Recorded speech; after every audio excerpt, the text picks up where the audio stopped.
ছানার জিলিপি বাদ দিয়ে এভাবে একবার সামান্য একটু সুজি দিয়ে একদম কম সময়ের মধ্যে এই জিলিপিটা বানিয়ে দেখুন। 100% গ্যারান্টি দিয়ে বলতে পারবো দোকানের জিলিপি কিন্তু আপনারা খাওয়ার কথা ভুলে যাবেন। এতটা ভালো লাগে আর বানানো এত সহজ আর কতটা লোভনীয় লাগছে দেখুন একবার জিলিপিগুলো। নমস্কার বন্ধুরা, নতুন একটা পর্ব দেখার জন্য আপনাদের সকলকে স্বাগত জানাই। আজকে আমি আপনাদেরকে মাত্র 1 কাপ সুজি দিয়ে একদম নরম তুলতুলে পুরো দোকানের মতো জিলিপি বানিয়ে দেখাবো। দোকান থেকে তো আমরা ছানা জিলিপি কিনে খেয়েছি, তবে এভাবে একবার বাড়িতে সুজি দিয়ে জিলিপি বানিয়ে দেখুন, খুবই সুন্দর হয়। দোকান থেকে তো ছানা জিলিপি কিনে খেতেই হবে না। তো চলুন আমি জিলিপিটা বানানো শুরু করি। আর এখানে আমি জিলিপিটা বানানোর জন্য 1 কাপ মতো সুজি নিয়েছি। তো আমি এবার জিলিপিটা বানাবো। তো আপনারা কিন্তু পুরো ভিডিওটা না টেনে দেখবেন, আশা করছি ভালো লাগবে। তো এই সুজির জিলিপিটা বানানোর জন্য সবার প্রথমে আমি একটা কড়াই বসিয়ে দিয়েছি। এবার আমি দিয়ে দেব 2 কাপ মতন লিকুইড দুধ। আর আমি এখানে দুধটা কিন্তু আগে থেকে চাল করে একটু ঘন করে নিয়েছিলাম। তো এবার আমি দুধটা নিয়ে নেব। আর সামান্য একটু লবণ দিয়ে দিচ্ছি, আর ঠিক 1 চামচের মতন ঘি দিয়ে দিচ্ছি। এতে করে কিন্তু ফ্লেভারটা খুব সুন্দর আসবে। এবার আমি সবকিছু মিশিয়ে দুধটা একটুখানি গরম করে নেব। তো এখানে আমি খুব সুন্দর করে দুধটা গরম করে নিয়েছি, মানে দুধটা একটু ফুটে উঠেছে।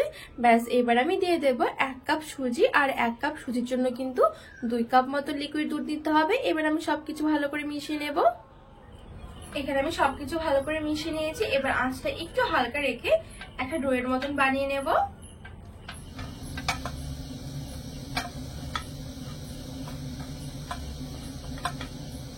তো এখানে কিন্তু কিছুক্ষণের মধ্যে দেখুন খুব সুন্দর কিন্তু এটা ডোয়ের মতন হয়ে গেছে।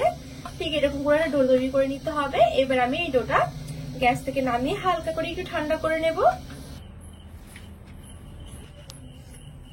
তো একদম আমি হালকা করে একটু ঠান্ডা করে নেব। খুব বেশি কিন্তু ঠান্ডা করার দরকার নেই, তাহলে পরে কি একদম শক্ত হয়ে যাবে, ডোটা কিন্তু পরে মাখতে অসুবিধা হয়ে যাবে। সুজিটা একটু হালকা করে ঠান্ডা করে নিয়েছি।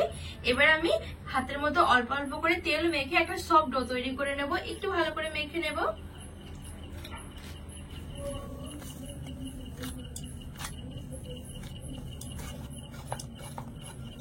তো এখানে আমি খুব সুন্দর করে একটা মসৃণ ডো তৈরি করে নিয়েছি। এবার আমি এখান থেকে অল্প অল্প করে ডো নিয়ে জিলিপিগুলো বানিয়ে নেব। তো এবার আমি চাটুর মধ্যে রেখে একটুখানি গোল করে নেব। তারপর আমি এভাবে একটু লম্বা করে নিচ্ছি।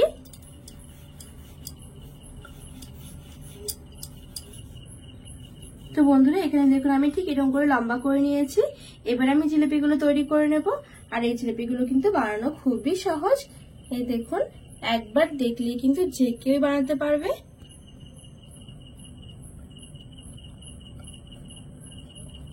এখানে কিন্তু আমার একটা জিলিপি হয়ে গেছে, দেখতে দেখুন কতটা সুন্দর হয়েছে।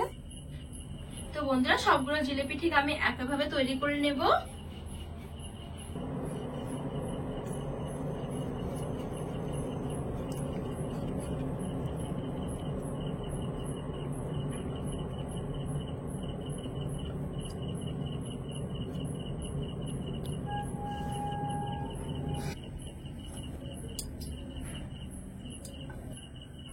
তো বন্ধুরা, এখানে আমি সবগুলো জিলিপি খুব সুন্দর করে তৈরি করে নিয়েছি। আর এখানে কিন্তু আমার অনেকগুলো জিলিপি হয়েছে। তো এখানে আমি এই জিলিপিগুলো ভাজার জন্য কিছু তেল ভালো করে গরম করে নিয়েছি। অবশ্যই তেলটা ভালো করে গরম করতে হবে, নাহলে কিন্তু জিলিপিগুলো আবার ভেঙে যাবে।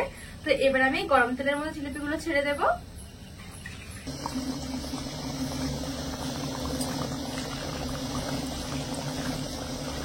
তো এখানে আমি কিছুটা জিলিপি ছেড়ে দিয়েছি। খুব বেশি কিন্তু একসাথে বেশি করে ভাজা যাবে না, তাহলে পরে কি একটার সাথে একটা লেগে আবার ভেঙে যাবে। তো অল্প অল্প করে দিয়ে আমি ভেজে নেব। আর আঁচটা কিন্তু অবশ্যই মিডিয়াম টু হাই রাখতে হবে।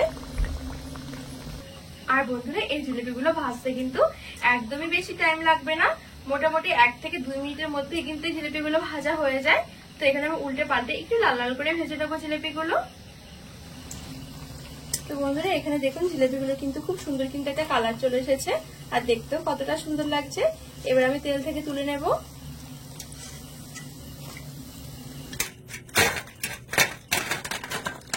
তো বন্ধুরা, এখানে আমি সবগুলো জিলিপি খুব সুন্দর করে ভেজে নিয়েছি। এবার আমি জিলিপিগুলোর জন্য জিনিসটা তৈরি করে নেবো। তো সবার প্রথমে এখানে একটা কড়াই বসিয়ে দিয়েছি।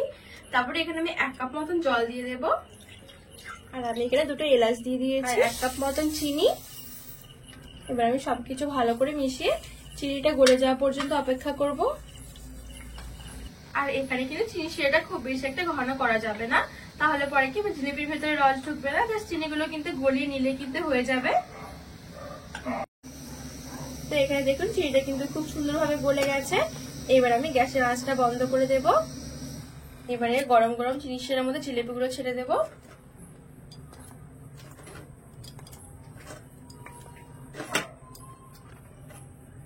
আমি চিনি শিরার মধ্যে একটু ভালো করে মিশিয়ে নেব।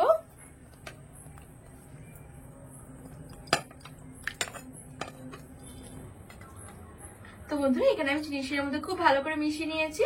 এবার আমি এই জিলিপিটা একটু ঢাকা চাপা দিয়ে ঠিক 30 মিনিটের জন্য রেখে দেবো, তাহলে কিন্তু আমাদের জিলিপি পুরোপুরি রেডি হয়ে যাবে। তো আমি ঠিক 30 মিনিট পর আপনাদেরকে দেখাচ্ছি যে জিলিপিগুলো কেমন হয়েছে।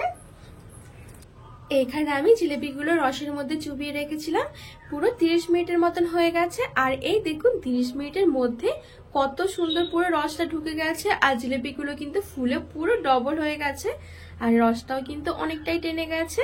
তো এবার দেখুন একটা জিলিপি আমাদেরকে দেখাই যে কতটা সুন্দর হয়েছে, একদম কিন্তু নরম তুলতুলে।